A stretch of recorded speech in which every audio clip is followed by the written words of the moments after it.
Welcome to A Balanced Life on the Go. I'm Dr. Nicole Lindsay, your host on this podcast, along with Dr. Brian Jeanette. This is a podcast designed to help connect you to a more balanced life on the go. Each week, we will bring you simple, concise, and easy to implement ideas, tips, and strategies to help you connect to better nutrition, movement, and thinking so you can achieve balance in your busy life. Isn't this what life is all about? Trying to achieve balance so that we can be healthy, happy, and live to our fullest potential. We're glad you joined us. Let's get started. All right, welcome. Podcast number 15. Numero 15. Put the fires out in your body. Inflammation, acute, chronic, what it is, what's happening in your body, signs, symptoms, and what you can do.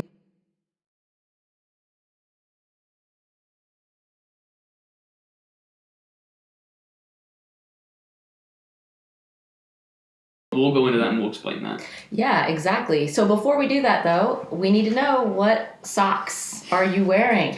Listen, you're even lucky that I have socks on right now. Since I broke my toes, my foot's just been so swollen that I'm lucky to get a sock on at this point in my life. So nothing fancy going on here on the feet. Rocking out of boots.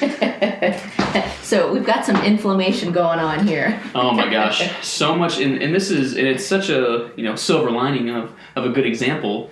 We're talking about inflammation now. Inflammation can be good on the acute level, right? So I had a massive injury to my foot, and it just swells up and swells up and swells up. But as we'll go through the stages of inflammation and stages of healing, inflammation is the first part to healing. Yeah, it's a normal process. It happens, and we need it to happen. So after you have an injury, after whether it's a slip, a fall, you drop a box on your foot in a CrossFit class, break some toes, or maybe you are a child, you fall off your bike and you have a scratch and you have a wound. Regardless of how you have the damaged tissue, your body is going to respond by laying down inflammation, because that is part of the healing process. Yeah, it's step number one. When we have that inflammation, what that inflammation is, it's part of the cells in the body. So the cells get traumatized and they rupture, and the stuff on the inside of the cell goes out into the body. And this causes heat over the area. This can cause redness over the area. This can cause swelling and a whole myriad of other signs and symptoms. Yeah, so basically what's happening is you have tissue damage. And that can be, again, from actually having trauma where the tissue is torn, broken bone, broken flesh. It could be from an infection. If a virus gets into your body reads that as a trauma, as an injury. Cells are being damaged. Toxins, it could be something from your diet, something you're breathing, something you're eating. All of that causes tissue damage. And what's going to happen is your body's going to respond to that by releasing chemicals, namely histamines, bradykinins, and prostaglandins. And these chemicals that your body releases, they're so important because they also signal the body's process to continue moving through inflammation. Now, the histamine, the bradykinin, prostaglandins, when you take over-the-counter pain medications, Tylenol, Aleve, naproxen, aspirin, ibuprofen, whatever it may be, it actually stops these chemicals from being released in your body. So every time you take something like that, you're actually, in fact, slowing down the healing process of your body, because these chemicals that get released, they cause blood vessels to expand.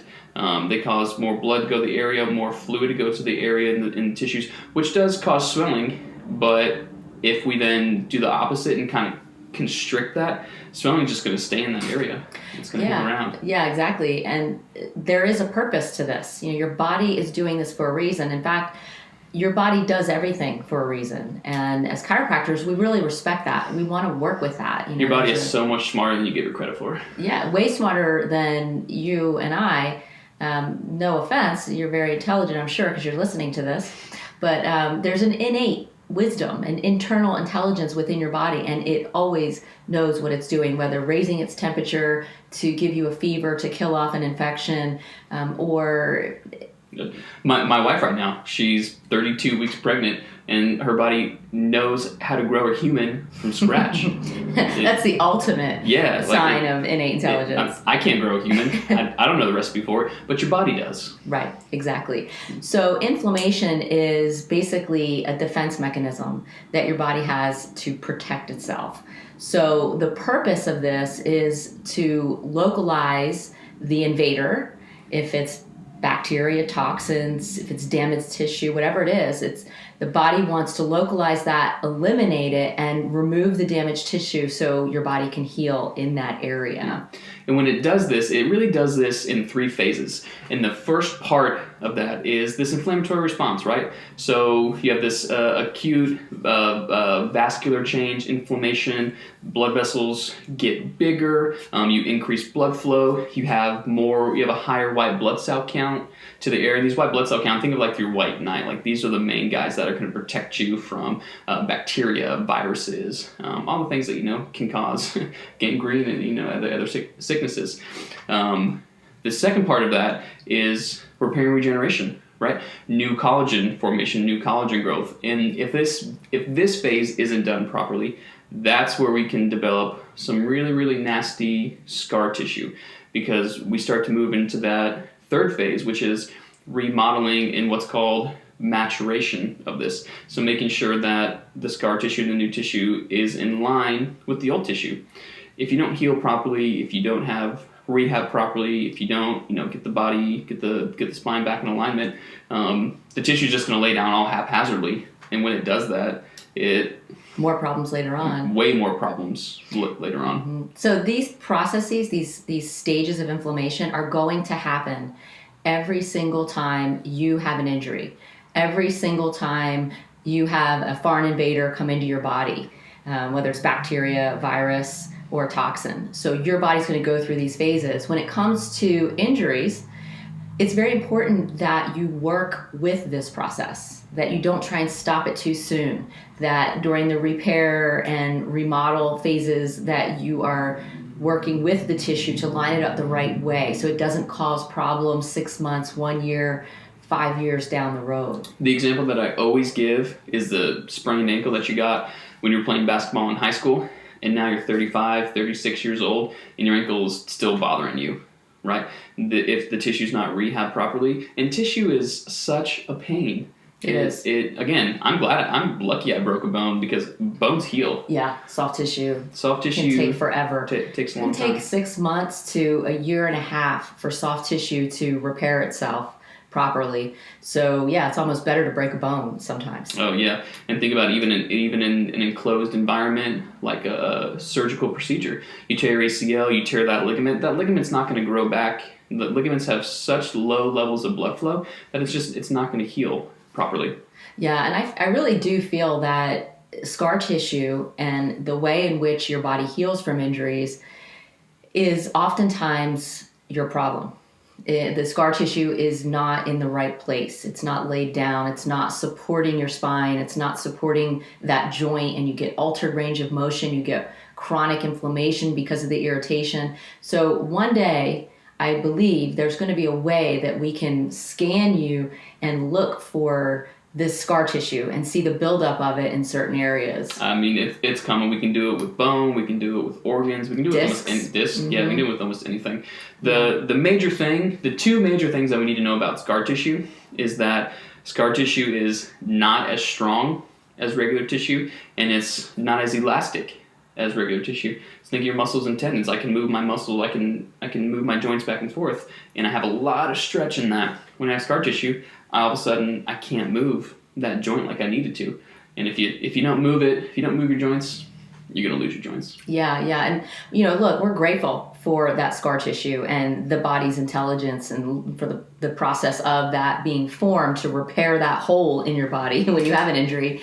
But it does need a little assistance, and that's again what we do as chiropractors is help lay that scar tissue, line it the right way, and facilitate that process. Mm-hmm. But some signs of inflammation. So you might be listening to this and thinking, well, I do have this this dull, achy thing going on, and I've had it for a while. What are the signs of inflammation? Well, according to the National Library of Medicine, the signs of inflammation are going to be heat, pain, redness, swelling, and loss of function.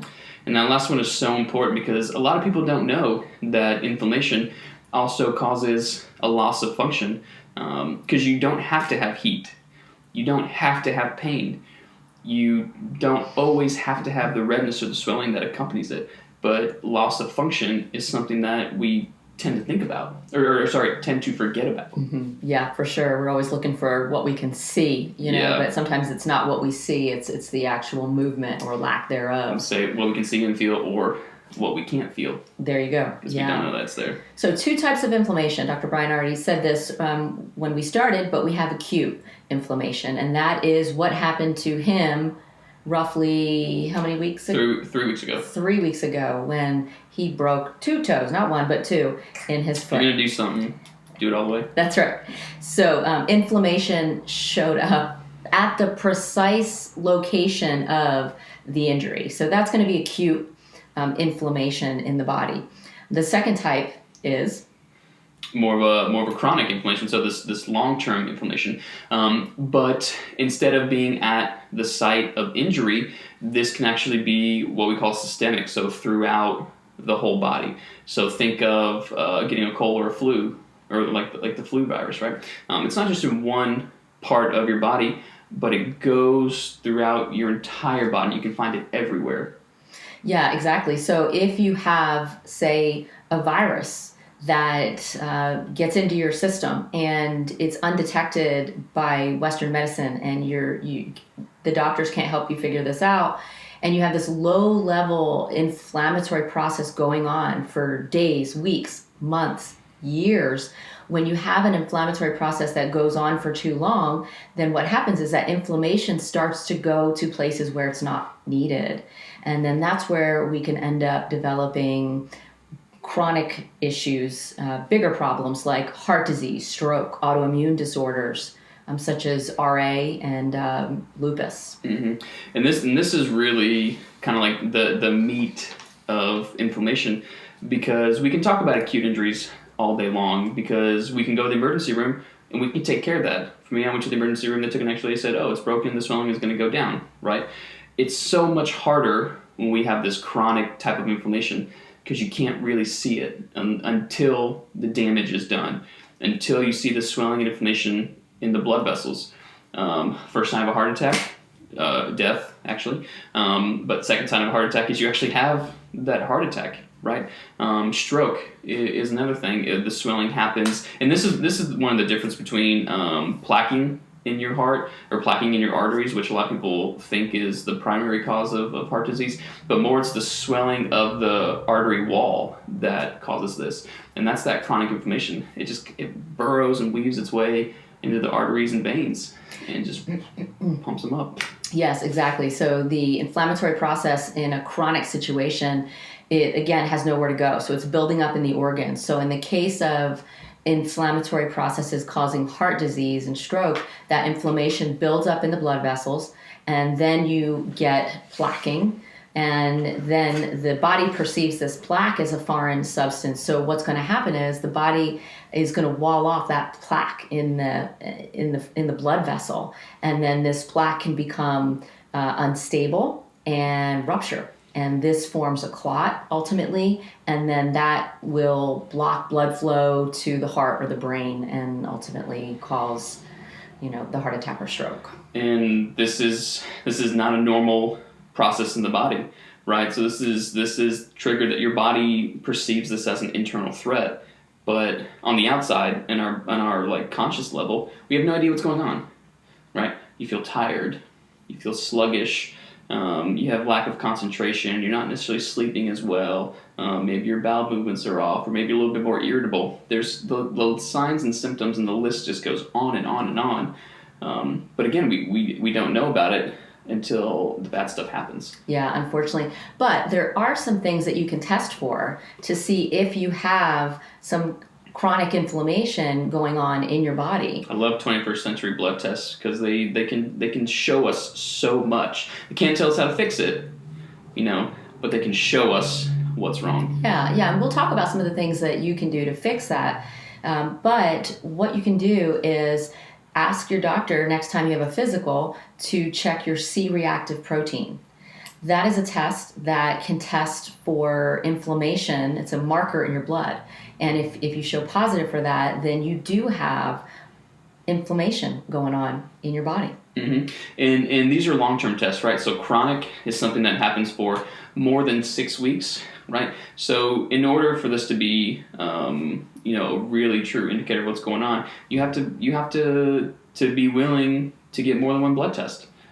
Just because you can't have one data point, you have to have multiple data points. Just like you can't eat a spinach salad with cucumbers and peppers on it and think that one salad is going to completely reverse your diabetes or obesity or chronic health issue. Oh, it's not? I think so. I've only brushed my teeth once in my entire life. Right. So my teeth haven't fallen out yet. There's that too. Yeah. So what do? If you do that C-reactive protein test several times, you find that, yes, you are inflamed, you are showing signs and symptoms of some chronic inflammation, what can you do? You get adjusted. Definitely get adjusted. Come see us if you're local in Asheville. If you're not, we can help you find a chiropractor for sure. That's one of the most powerful things that the adjustment does, is that it actually reduces and lowers the inflammation around that joint in itself. And it's so cool that the adjustment does that. You do something physical to the body and it works on a systemic or internal level. Yeah. And I do see Dr. Ledford is watching here. And another thing you can do, he's a dentist in Asheville. Another thing you want to make sure you do. I lied. I brush my teeth twice a day. Is get your teeth checked regularly and floss and brush, because you can get a lot of bacteria that builds up in your mouth. And we know what happens when that, ultimately that can affect your teeth, that can cause cavities, but more importantly, that bacteria can get in your bloodstream and cause chronic inflammation and put you at risk for developing heart disease, stroke, and more problems. So go see Dr. Ledford, get your teeth checked. I think he heard when I said I only brush my teeth once a day. Yes. So let's talk about diet, because diet's another big part of putting the fires out in your body. Yeah. What can you do? So what you can do is eat anti-inflammatory. There is such a thing. There's a diet, an anti-inflammatory diet. And what that consists of is eating some wild fish. Not farm raised, because you don't want fish that's been fed corn and grain, because that's only going to give you more inflammation in your system. It doesn't have the right balance of the omega-6 and 3s that we need. Yes, exactly. Eating fruit, vegetables, healthy fats, high in omega-3 fatty acids, nuts, and eliminating things that cause inflammation. Dairy, hydrogenated oils, a lot of the GMO corn, what I'm trying to say? Corn, thank you. Sugary foods, refined carbohydrates. Excessive alcohol. Yeah. I know we're in Beer City, but you have to limit that. Vegetable oils, little known fact, vegetable oils are not made from vegetables. They just gave them the vegetable oil name to make them sound and be perceived as healthier, but there's absolutely zero relationships with vegetables and vegetable oil. It just comes down to stay away from all oils except coconut oil and extra virgin olive oil. Mm-hmm. There you go.